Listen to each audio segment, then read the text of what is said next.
बाबा रामदेव जी का चमत्कार लीला। बाल लीला में माता को परछा। बाल लीला में भगवान ने जब जन्म लेकर अपनी बाल लीला शुरू की, एक दिन भगवान रामदेव व वीरमदेव अपनी माता की गोद में खेल रहे थे। माता मैना देवी उन दोनों बालकों का रूप निहार रही थी। प्रातः काल का मनोहरी दृश्य भी सुंदरता बढ़ा रहा था। उधर दासी गाय का दूध निकाल कर लाई तथा माता मैना दे के हाथों में बर्तन देते हुए इन्हीं बालकों के क्रीड़ा किया में दूध पिलाने के लिए दूध को चूल्हे पर चढ़ाने के लिए जाती है।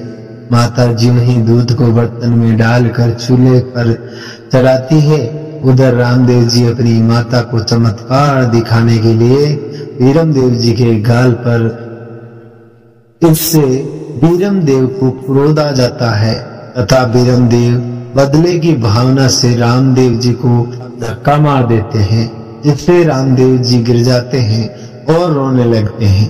रामदेव जी के रोने की आवाज सुनकर माता मैना दे दूध को चूल्हे पर ही छोड़कर आ जाती है और रामदेव जी को गोद में लेकर बैठ जाती है। उधर दूध गर्म होने के कारण गिरने लगता है।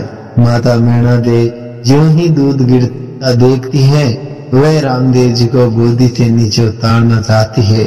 उतने में ही रामदेव जी अपना हाथ दूध की ओर करके अपनी देव शक्ति से उस बर्तन को चूल्हे से नीचे धर देते हैं।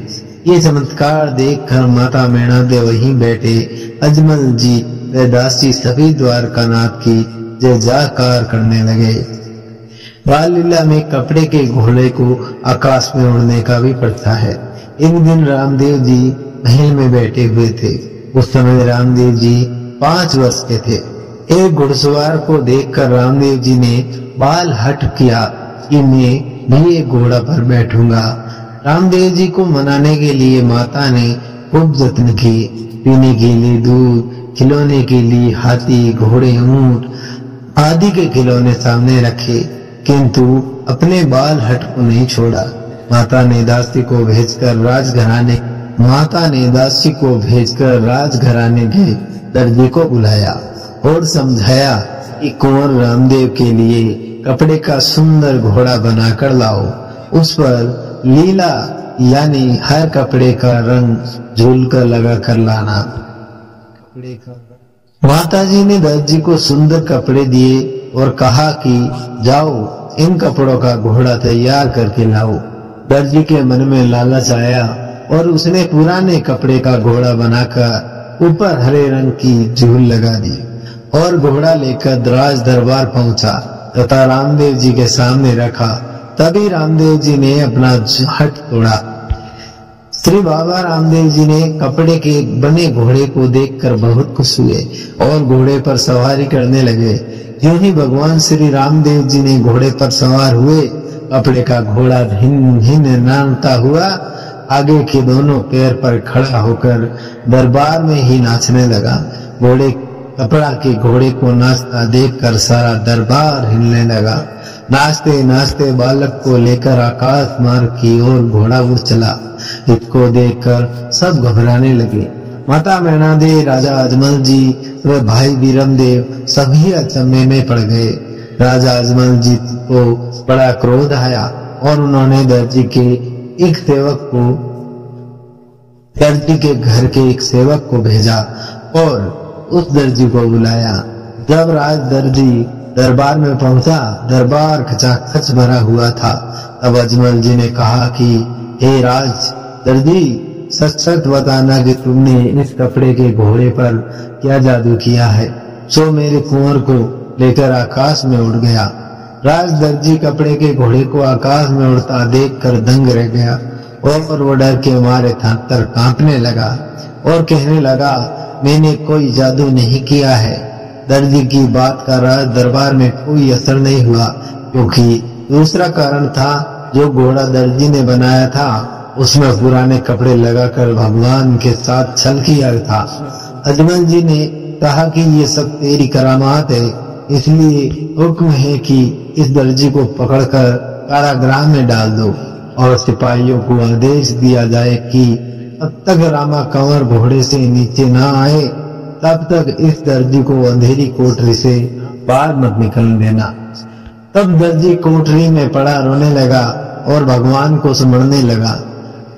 इस प्रकार दर्जी ने भगवान को पुकारा। अब भगवान श्री रामदेव जी ने दर्जी पर कृपा करी, क्योंकि भगवान हमेशा भक्तों के वश में हुआ करते हैं।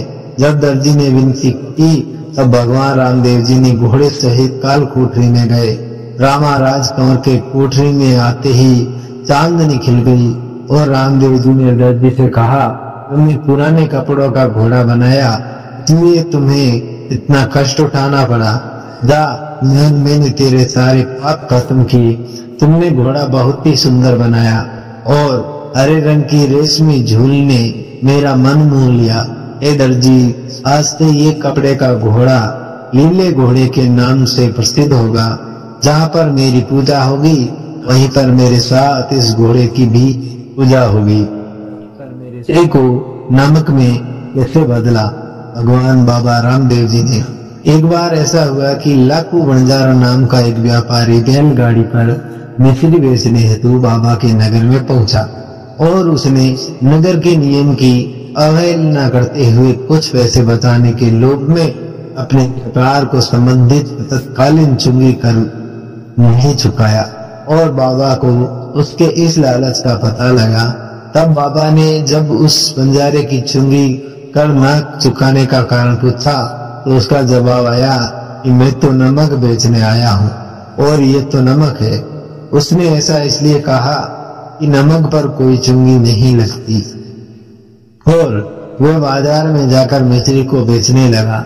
इस घटनाक्रम के द्वारा बाबा ने उसके सबक सिखाने हेतु सारी मिश्री को नमक में बदल दिया और व्यापारी को इस बात की भनक तक नहीं लगी और वह नमक को बाजार में बेचने लगा। जब खरीदारों को मिश्री के नाम पर नमक मिला तो उन्होंने उसकी पिटाई करना चालू कर दी। रामदेव जी बाबा ने शीघ्र ही वहां पहुंचे और सभी पिटाई करने वालों को शांत किया। वह उसने रामदेव जी से माफी मांगी और चुंगी कर चुकाया। सभी लोगों को शांत करवाते हुए उस घटनाक्रम के बारे में अवगत कराया। कहा कि इसको अपनी गलती का पश्चाताप है, अतः इसे मैं साफ माफ करता हूँ। और फिर से वह सारा नमक मिश्री में बदल गया और उसने अपना व्यापार उस नगर में किया, अर्थात कर चोरी के करने वाले को पर्चा देकर सभी को हमेशा सही मार्ग पर चलने हेतु प्रेरणा प्रदान की। हेलो दोस्तों, तो आपको ये बाबा रामदेव जी के पर्चे कैसे लगे? अगर अच्छे लगे स्टोरी तो प्लीज हमारे वीडियो को लाइक एंड चैनल पर नए हो तो सब्सक्राइब जरूर करें। जय बाबा री भक्तों।